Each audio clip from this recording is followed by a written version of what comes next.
पूर्वक श्रवण करें, एकाग्र बुद्धि से महत्व रखकर मनन करें और अपने जीवन में उतारें, आचरण में लावें, तो इसी जन्म में दुर्लभ भगवत साक्षात्कार हो जाए, भगवत चरणारविंद में प्रेम हो जाए।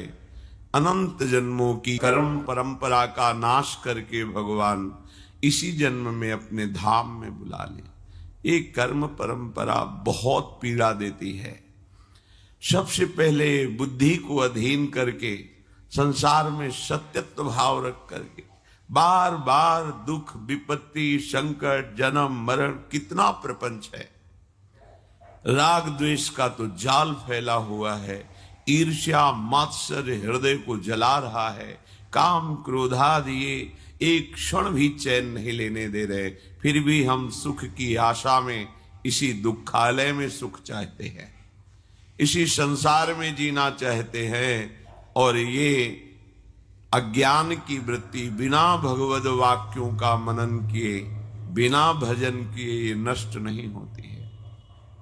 मान लीजिए प्रार्थना, ये राग द्वेष की वृत्तियों को छोड़िए और भगवान की शरण में हो जाइए, तो परम सुखी हो जाएंगे। दूसरा कोई रास्ता नहीं है। अगर हम दूसरा कोई रास्ता सुख का चयन करते हैं तो परिणामतः वो दुख रूप ही मिलता है। अगर आप प्रभु की शरण में होकर भजन करें तो दुखालय संसार भी मंगल भवन बन जाए, दसों दिशाएं आपके लिए आनंदमयी हो जाए। अगर हम अपने कर्म के बल से सुख चाहेंगे तो नहीं मिल सकता, कर्म योग से सुख मिल सकता है। योग भगवत चरणारविंद में चित्त वृत्ति का समाहित होकर समर्पित हो जाना। अगर प्रभु से संबंध नहीं है तो वो कर्म है, और जहां प्रभु से संबंध स्वीकृत हुआ, भगवत भाव हुआ, वही कर्म योग बन जाता है। और कर्म योग परमानंद प्रदान करता है, और कर्म ये दुख ही प्रदान करते, चाहे जिस लोक में जाए उसको कभी शांति नहीं मिलती। बड़े बड़े पुण्यवान हैं हमसे भी ज्यादा, तो जहां अन्य लोकों में गए वहां उनका बड़ा सुख देखा, वहां भी जलन हो रही, वहां भी ईर्ष्या है, वहां भी मात्सर्य है। तिनके से लेकर ब्रह्मलोक तक सब माया का प्रपंच फैला हुआ है।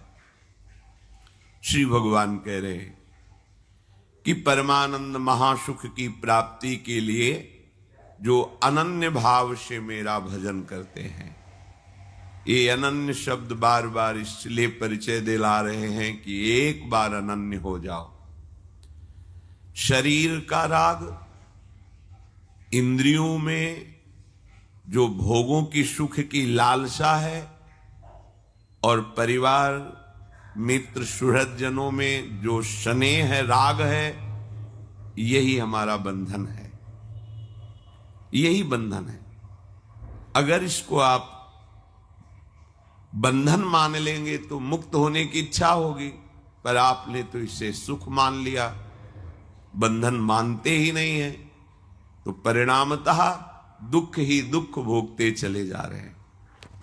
कल एक भगत जी कह रहे थे अश्रु प्रवाह करते हुए, वृद्धावस्था है, मेरी पत्नी पधार गई, पर रात दिन उसकी याद आती है और मैं रोता हूं। विचार कीजिए, शरीर तो चला गया लेकिन शरीर की स्मृति बनी है, और इतनी जोर की बनी है कि उनको असह्य हो रहा है वियोग। धन्यवाद का पात्र उसी समय जी हो जाता है जब ऐसी स्थिति प्रभु के लिए हो जाती है। सच्चिदानंद प्रभु की स्मृति में वो रोता है तो जगत पावन करने वाला बन जाता है। कोई भी निरंतर हमारे साथ नहीं रह सकता। हमारा शरीर भी हमारे पास नहीं है अब भी, केवल तुम मान रहे हो। ये प्रतिपल मृत्यु का ग्रास होता जा रहा है। जैसे अंजुली को चाहे जितना जोर बांध करके जल लो, वो जल क्षीण ही होता चला जाएगा। ऐसे ही तुम्हारी आयु प्रति क्षण नष्ट हो रही है, प्रति क्षण मृत्यु का ग्रास बन रही है। आपको समझ में नहीं आ रहा।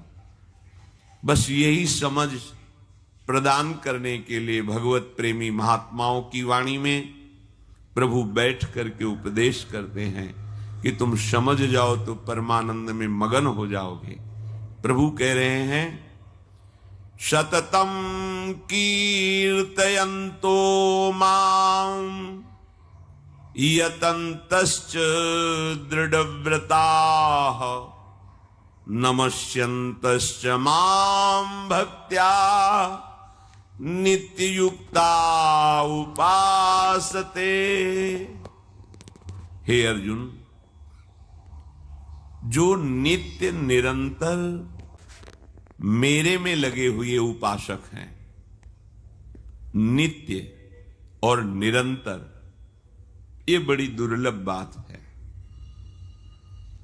शरीर हमारा नित्य है, तो इस शरीर से जितनी भोगी जाने वाली वस्तुएं सब अनित्य हैं। अनित्य माने नाशवान। और इससे जितनी क्रियाएं होती हो सब नाशवान है। नित्य हमारा स्वरूप है, नित्य हमारे आनंददाता प्रभु हैं। यदि इस नित्य संबंध को नित्य से कर लिया जाए तो निरंतर भजन होने लगे। पर हम अपने स्वरूप को जो नित्य है उसको भूलकर अनित्य शरीर, अनित्य संसार में सुख खोजने की वृत्ति से लग गए, इसलिए अब भजन नहीं होता। क्योंकि जहां सुख वांछा प्रकट होती है वहां पाप भावना जागृत हो जाती है। जितने पाप होते हैं वह स्वसुख वांछा से होते हैं।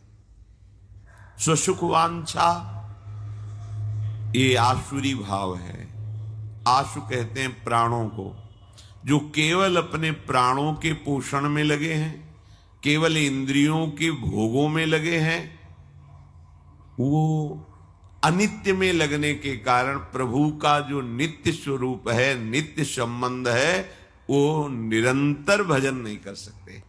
इसलिए पहले भजन करने के लिए हमें आवश्यक है अनित्य वस्तुओं को अनित्य मानना।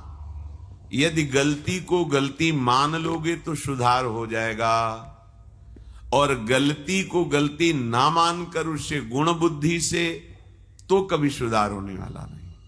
हम लोगों की सबसे बड़ी गलती ये हो गई है कि शरीर को मैं मान करके भोगों में सुख है, स्नेह संसार में सुख है, बस ये बहुत बड़ी भूल है।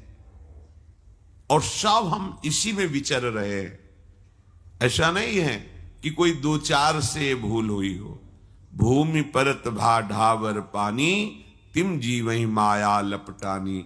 जैसे आकाश से निर्मल जल गिरता है, पृथ्वी का स्पर्श होते ही मलिन हो जाता है, ऐसे ही जीवात्मा जो निर्मल परमात्मा का अंश है, इस शरीर में आते ही वो मलिन भाव को प्राप्त हो जाता है।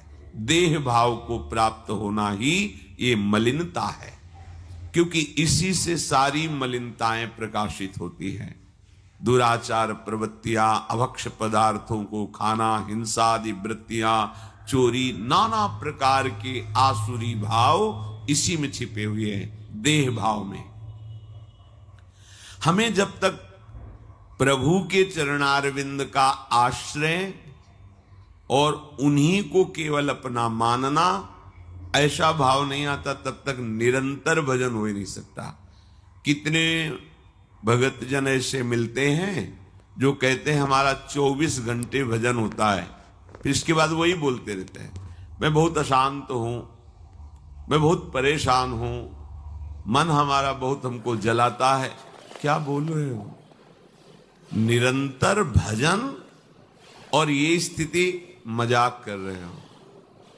निरंतर भजन होने लगे तो किसी की ताकत नहीं कि उसके हृदय में अशांति पैदा कर दे।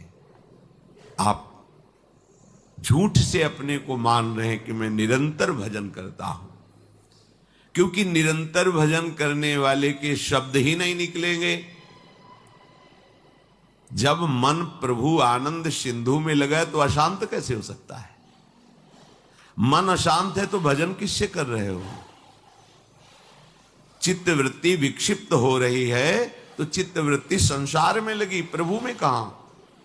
अभी तुम मैं से जुड़े हुए शरीर को लेकर डोल रहे हो, निरंतर भजन कहां। निरंतर भजन तो जब प्रभु में और अपने में अंतर खत्म हो जाता है तब होता है निरंतर भजन। शरीर भाव का त्याग करके अपने अंशी प्रभु में प्रतिष्ठित हो गया। ब्रह्मविद ब्रह्मैव भवति, भगवत स्वरूप हो गया, अब निरंतर भजन होता है। पर इसके लिए हमें प्रयास करना है, हमें प्रयास का अवसर दिया गया है। हम अधिक से अधिक मौन का आश्रय लें, कम बोलें वाणी से। जितना समय हमें नाम जपने का मिले, खूब धैर्यपूर्वक, मन ना लगे तो भी वाणी से नाम जप कीजिए।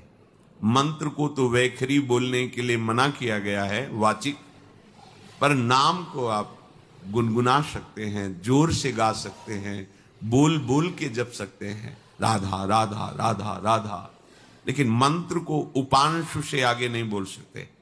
वाचिक मंत्र को बोलना ये गुरु अपराध है, क्योंकि गुरुदेव ने नियम दिया है कि मंत्र को बाहर उच्चारण न होने पावे, ओठ के अंदर ही जपे।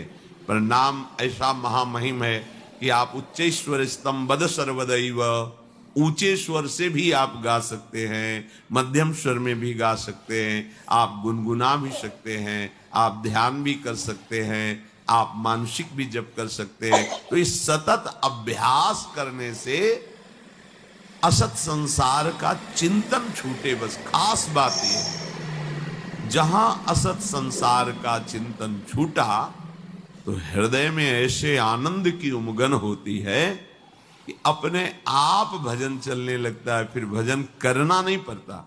जो श्री भगवान या कह रहे हैं दृढ़ व्रताहा, उसका दृढ़ नियम हो जाता है। प्राण छूट जाए तो बात अलग है, या गहरी सुषुप्ति अवस्था हो तो बस नहीं है, इसके अलावा उसका कभी भजन नहीं छूटेगा।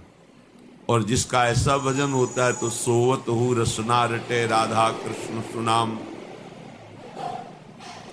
हृदय में जब हमारी प्रभु की नाम की बार बार आवृत्ति होती है तो सुषुप्ति में भी नाम चिदानंदमय है, वो चलता रहता है। भले हमें बोध हो या ना हो, पर नाम चलता रहता है। नैहतः परमो लाभो देहिनाम भ्राम्यतः मिहि, यतो विंदेत परमाम शांतिम नश्यति संस्कृति। इस संसार में अनादिकाल से विभिन्न योनियों में दुख भोगते हुए हम भटक रहे हैं। हम भटकने के योग्य नहीं हैं। जैसे हम कहते हैं भगवत प्राप्ति के योग्य नहीं, जैसे हमारा शास्त्र कहता है आप भटकने के योग्य नहीं हैं। आप हमारे श्री हरि के लाडले हैं, हरि के दुलारे हैं।